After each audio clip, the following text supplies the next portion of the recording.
2024 July 30 കേരളത്തിന്റെ ചങ്കു പിളർത്തി ഒരു നാടിനെ ഭൂപടത്തിൽ നിന്നും തുടച്ചു നീക്കിയ മുണ്ടക്കൈ ചൂരൽമല ഉരുൾപൊട്ടലുണ്ടായത്. ഒരു രാത്രി ഉറങ്ങിയെഴുന്നേറ്റപ്പോൾ ഉറ്റവരും ഉടയവരുമടക്കം സർവവും നഷ്ടപ്പെട്ടവരെ ചേർത്തുപിടിക്കുന്നതായിരുന്നു സംസ്ഥാന സർക്കാരിന്റെ ടൗൺഷിപ്പ് പ്രഖ്യാപനം. ദുരന്തത്തിന് ഒരാണ്ട് തികയും മുൻപേ ഭൂമി ഏറ്റെടുത്ത് ടൗൺഷിപ്പിന്റെ നിർമ്മാണം തുടങ്ങാൻ കഴിഞ്ഞതോടെ ദുരന്തബാധിതർക്ക് മുന്നിൽ പ്രത്യാശയുടെ വെളിച്ചം തെളിഞ്ഞു. വാക്ക് പാലിച്ചുകൊണ്ട് ഇക്കഴിഞ്ഞ മാർച്ച് 1 ടൗൺഷിപ്പിന്റെ ആദ്യഘട്ടത്തിന്റെ പൂർത്തീകരണ പ്രഖ്യാപനം മുഖ്യമന്ത്രി പിണറായി വിജയൻ നിർവഹിച്ചു. 178 വീടുകൾ കൈമാറിയ മുഖ്യമന്ത്രി ശേഷിക്കുന്ന 232 വീടുകളും കാലവർഷത്തിന് മുന്നോടിയായി കൈമാറുമെന്നും ഉറപ്പു നൽകി. അടുത്ത മഴക്കാലത്തിന് മുൻപ് മുഴുവൻ ദുരന്തബാധിതർക്കും സ്വന്തം ഭൂമിയും വീടും നൽകി പുനരധിവസിപ്പിക്കുന്നതിനുള്ള കർമ്മ പദ്ധതിയാണ് തയ്യാറാക്കിയിട്ടുള്ളത്. എന്നാൽ പ്രഖ്യാപനത്തിലെ തിടുക്കം പിന്നീട് നിർമ്മാണത്തിൽ ഉണ്ടാകാതെ വന്നതോടെ വീടുകളിൽ കയറി താമസിക്കാൻ ദുരന്തബാധിതർക്ക് കഴിഞ്ഞില്ല.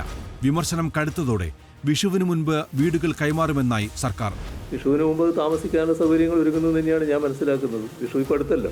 എന്നാൽ വിഷു കഴിഞ്ഞിട്ടും ദുരന്തബാധിതർക്ക് വീടുകളിൽ കയറി താമസിക്കാൻ കഴിഞ്ഞില്ല. ഇതിനിടെ ആശങ്ക വർദ്ധിപ്പിച്ച് 3 വീടുകളിൽ വിള്ളൽ കണ്ടെത്തിയതായി റിപ്പോർട്ടുകൾ പുറത്തുവന്നു.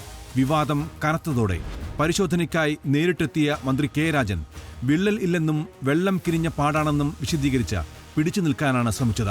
വെള്ളം കിനിയുന്നുണ്ടോ എന്ന് നോക്കും. അങ്ങനെ കിനിഞ്ഞൊരു വീടാണത്. കുറച്ചു ദൂരം അങ്ങനെ കിനിഞ്ഞിട്ടുണ്ട്. അങ്ങനെ വരുന്നതിന് ചുറ്റും കടലാസ് പെൻസിൽ കൊണ്ട് ഒരു സാധനം രേഖപ്പെടുത്തും. വിഷയത്തിൽ സർക്കാർ പ്രതിപക്ഷ ഏറ്റുമുട്ടൽ കനക്കുകയാണ്. കെ രാജന്റെ പരിശോധന നാടകമാണെന്നും നിർമ്മാണത്തിൽ വ്യാപക ക്രമക്കേടുണ്ടെന്നും പ്രതിപക്ഷ നേതാവ് വി.ഡി. സതീശൻ ആരോപിച്ചു. വീടുകൾക്ക് വിള്ളലുണ്ടെന്ന വാദം പൂർണ്ണമായും തള്ളിയ ഡിവൈഎഫ്ഐ സംസ്ഥാന പ്രസിഡന്റ് വി. വസീം വ്യാജ പ്രചാരണത്തിന് പിന്നിൽ കോൺഗ്രസ് ആണെന്നും തിരിച്ചടിച്ചു. തെരഞ്ഞെടുപ്പ് കാലത്ത് മുഴുവൻ അതിനെ ആഘോഷിച്ച് കേരളം മുഴുവൻ ആയിരക്കണക്കിന് ബോർഡുകൾ വെച്ച് ഇപ്പോൾ ഒരാൾക്ക് പോലും അതിൻ്റെ അകത്ത് താമസിക്കാൻ പറ്റിയിട്ടില്ല.